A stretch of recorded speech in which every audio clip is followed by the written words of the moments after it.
Welcome back to episode 8 of Headspace Diaries, where we explore psychology and related sciences from a student's point of view.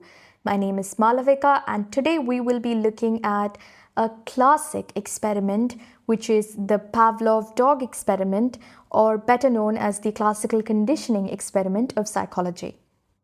So, a little background on Ivan Pavlov is that he was a Russian and Soviet experimental neurologist and physiologist known for his discovery of classical conditioning through his experiments with dogs. So it's interesting to note that he was not actually a psychologist, but he was a physiologist. Now, he was born in 1849 in Russia, and he was awarded the Nobel Prize in 1904 for his work on physiology of digestion. He's said to be the first of 10 children and is said to have attended church school and seminary. So he's most famous for discovering classical conditioning through the experiments with dogs, and his work showed us how learning can occur through association. He influenced psychology and behaviorism. He's said to have died on February 27, 1936, at the age of 86 from pneumonia. Of course, his death was a great loss to the scientific community, but let's take a look at what he was best known for, at least in the world of psychology: his classical conditioning experiment. So, as a physiologist, Ivan Pavlov was researching digestion in dogs when one observation changed the focus of his study completely. He noticed that just before being given food, the dogs began to salivate. The sight of the lab coats of the technicians feeding them was enough to make the dog salivate. And that's where everything changed. Pavlov decided to investigate these observations through a series of experiments which became known as the classical conditioning experiments. So first he designed a box and he harnessed the dog in this setup. Now the dog was left in the box for some time so that the dog could get used to the setup, and a simple surgery was conducted where one end of a tube was inserted in the dog's jaw and the other in a measuring glass. Then the dog was kept hungry and placed in the harness. Then Pavlov rang a bell each time just before feeding the dogs. So this took a few trials, but at first there was no response. Then, when the food came out, the dogs realized that the sound of the bell meant food and they salivated. After that, the sound of the bell on its own caused the dogs to salivate, and they associated the sound of the bell with the arrival of the food. So let's break down what actually happened, and this happened over the course of a number of trials. This did not happen all at once. So here the food is the unconditioned stimulus. Okay, that is the stimulus that we presented to the dog before conditioning. And this naturally elicits a response, which is salivation, which is the unconditioned response. Now, bell during and before conditioning is the neutral stimulus because it elicited no responses.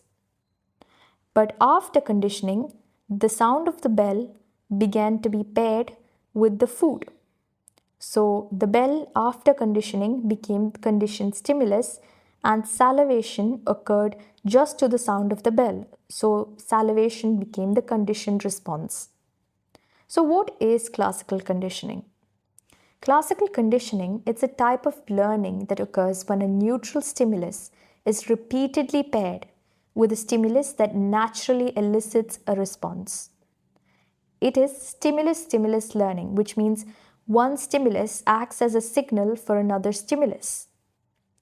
Now, classical conditioning can be used to explain a variety of behaviors and responses, especially useful to explain phobias and learning behaviors. So, for example, a person who's been in a car accident may develop a fear of driving, and this is because he had a prior bad experience with driving. Now, this can be a powerful tool to understand how we learn and respond to our environmental stimuli. Pavlov's dog experiment has been a cornerstone in the development of behaviorism and learning theories. Behaviorism is actually a school of thought in which they emphasize the importance of overt behavior, which is observable behavior, rather than internal mental states. Because before behaviorism became popular, there were other schools of thoughts that were popular, like structuralism and functionalism. So we'll get to that in a few episodes. So what were the factors, like coming back to the Pavlov dog experiment, what were the factors for classical conditioning to occur? Firstly, time relation between stimuli. So the time between the conditioned stimulus and unconditioned stimulus is a factor. So if the conditioned stimulus, for your sake, I will say it, I will call the conditioned stimulus according to this experiment to be the sound of the bell, and the unconditioned stimulus to be food. So if the sound of the bell and the food was presented simultaneously, it is simultaneous conditioning. If the sound of the bell was rung before the food was presented, it's delayed conditioning.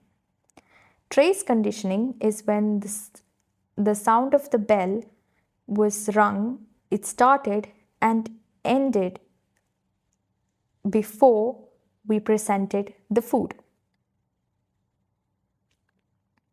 So backward conditioning is when the food is given before the sound of the bell. So that's the 4 different types of spatial relation or time relation, temporal relation, between stimuli. And other factors such as number of trials, or the type of unconditioned stimulus or type of food, whether type of unconditioned stimulus, whether it's appetitive like food or aversive, that also depends a lot on how quickly classical conditioning can occur. Then the intensity of the conditioned stimulus and the time elapsed between trials are all factors. Now let's look at the implications of the study.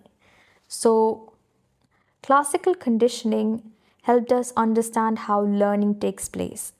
Ivan Pavlov's experiments showed that animals, including humans, can learn through association.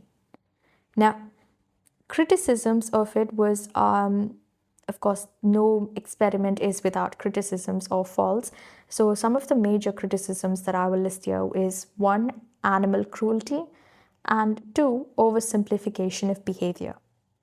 So animal cruelty is a very obvious criticism that we see today. Today, this would not be an ethical experiment, but oversimplification of behavior, I would like to expand a little bit on that. See, learning and phobia, all of these behaviors that we have in response to our environment, everything has more than one causal factor. So there are a bunch of factors that influence phobias or learning behaviors, motivation, or any behavior in response to an environmental stimuli. And there was an oversimplification of behavior here when we said that classical conditioning occurs. We fail to account for the other factors that affect learning or affect the development of a phobia. So this is why oversimplification of a behavior is again a major criticism of the classical conditioning experiment. So here we are at the end of the episode, and if you like this episode, please do share it with anyone who you think would find this episode interesting. Thank you for listening to Headspace Diaries, and I hope you'll join me in the next episode. Also, please do comment down below what other experiments that you would like me to present in the coming episodes. Thank you for listening to Headspace Diaries, and I hope you'll join me in the next episode as we continue this journey.